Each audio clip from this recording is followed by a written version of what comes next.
सुलक्षणा भाग 2. आपला वैरी संपवायला लोकांना हे एक चांगला निमित्त आहे असं वाटत नाही का तुला? निलेश कॉफीचा कप उचलत म्हणाला. फॅनच्या वाऱ्यामुळे पुढे आलेल्या कपाळावरच्या बटा तिने पुन्हा आपल्या नाजूक गोऱ्यापान बोटानं पुन्हा मागं सारल्या आणि कॉफीचा घोट घेऊन ती निलेशकडे पाहत म्हणाली, सर तुम्ही एकदा तो वाडा पाहून या. तुम्ही तिथल्या लोकांना विचारा, त्यांची मतं जाणून घ्या. अनेकांना तिचं अस्तित्व खरंच जाणवलं आहे.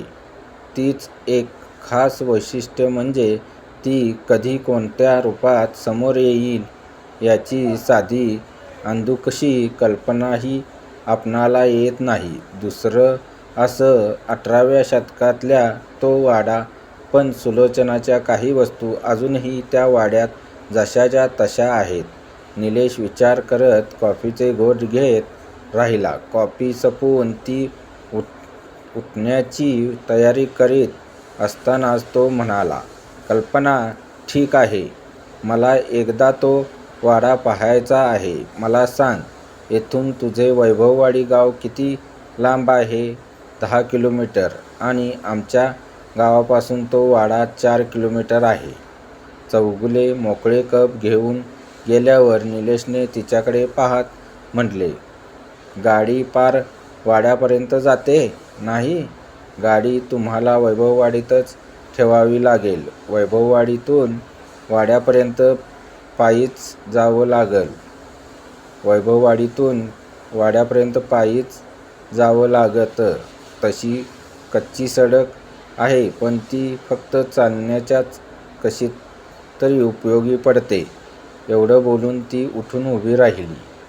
उद्याचा रविवार मला मोकळा आहे. रविवारीच वाड्याला भेट द्यावी म्हणतोय. तो तिच्याकडे पाहत म्हणाला, चालेल की, मात्र जाताना कोणाला तरी सोबत घेऊन जावा. ती काहीशी हसत म्हणाली, दुसरं कोणी नाही, तूच पाहिजेस. मी ती एकदम म्हणाली, सर रविवारी घरी एक छोटासा कार्यक्रम आहे, त्यामुळे अडचण आहे. नाहीतर मी आनंदाने आले असते. कसला कार्यक्रम आहे? रविवारी माझा भाऊ आणि आई येणार आहे नाशिकवरून आणि नेमका त्या दिवशी त्यांचा वाढदिवस आहे. ती म्हणाली, वाढदिवस काय दुपारचा साजरा करणार का? आपण तर फार वेळ लावायचा नाही. आपण 12 वाजेपर्यंत तुझ्या गावी जाऊ आणि फार तर 6 पाहून तुझ्या गावाहून येथे येऊ. 4-5 तास. पण तू पाहिजेस. आता तू त्या वाड्याबद्दल लिहिलं आहेस आणि तुमचा वाडा आहे म्हटल्यावर तुलाच फार माहिती असणार. ती थोडी वेळ बोटातल्या अंगठीशी चाळा करीत विचार करीत राहिली आणि मग म्हणाली, रविवारी तुम्ही इथून निघताना मला फोन करा. मग सांगते काय ते. काही सांगू नकोस. तू आवरून बस म्हणजे झालं. निलेश म्हणाला आणि त्यानं सिगारेट पाकिटातून बाहेर काढली. ती केबिनमधून बाहेर पडली आणि विचाराच्या तंद्रीत ती त्याला धडकली. तो तिला म्हणाला, काय ग, कोणत्या विचारात आहेस तू? तिनं मान वर करून पाहिलं आणि म्हणाली, अजय तू आहेस. सॉरी, ते जरा. अजय म्हणाला, निलेश सरांनी तुला परत त्या वाड्याबद्दल बोलायला बोलवलं ना? ती तुटकपणे हो म्हणाली.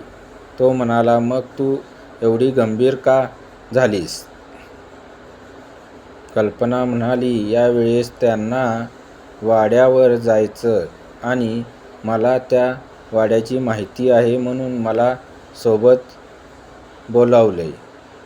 काय? अजय जोरात ओरडला. तसा सगळा स्टाफ काय झाला म्हणून त्या दोघांकडे विचित्र नजरेने पाहू लागला. तशी कल्पना त्याला म्हणाली, शिश, किती जोरात ओरडतोस?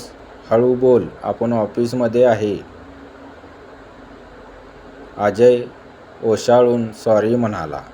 पण तो पुढे बोलणार इतक्यात ती म्हणाली, ऑफिस संपले की आपण कुठल्या तरी रेस्टॉरंटला जाऊ, तेथे बोलू सगळं. चल बाय, मला काम पूर्ण करायचं आहे.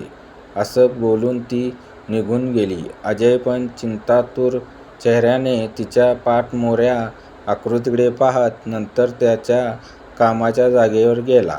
ती बाहेर जाताच चौगुले आत आला आणि म्हणाला, साहेब, मी पण फार मागं एकदा तो वाडा पाहिला होता.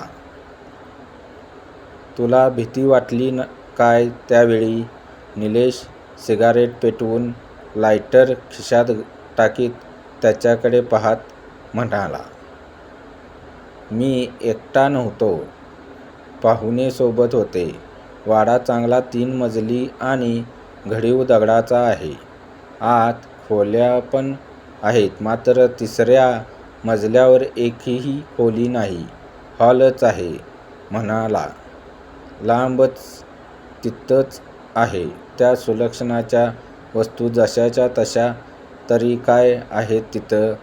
धूर बाहेर सोडून चौगुलीकडे पाहत निलेशने म्हटलं, आता फारसं काही आठवत नाही, पण सतार ठेवण्याची पेटी, चंदनपेटी पाहिलेली मला आठवते. बाकी तिथंच एक चित्र आहे तिथं. पूर्वी म्हणजे मी पाहिलं तेव्हा स्वच्छता होती फार, पण आता नाही. तिथं फारशी शिस्त राहिलेली नाही असं कळतं. म्हणजे निलेश मध्येच म्हणाला, कल्पना मॅमनी सांगितलेलंच असेल तुम्हाला. त्यांनी वाड्याच्या साफ सफाई करण्यासाठी एक कामगार ठेवला होता, पण तो गायब झाला. म्हणून काय झालं त्या बाबतीत कुणास ठाऊक नाही. जसं त्या सफाई कामगार सोबत झालं तसं आपलं नको व्हायला म्हणून जीवाच्या भीतीने तो पहारेकरी पळून गेला काम सोडून, चौगुले म्हणाला आणि बाहेर गेला. निलेशने सिगारेट विझवून ॲश ट्रेमध्ये टाकली आणि खुर्चीवर तसंच मागे रेळून तो छतावरच्या फिरणाऱ्या पंख्याकडे पाहत राहिला. स्टोरी कशी वाटली? लाईक, शेअर, सबस्क्राईब आणि कमेंट करा.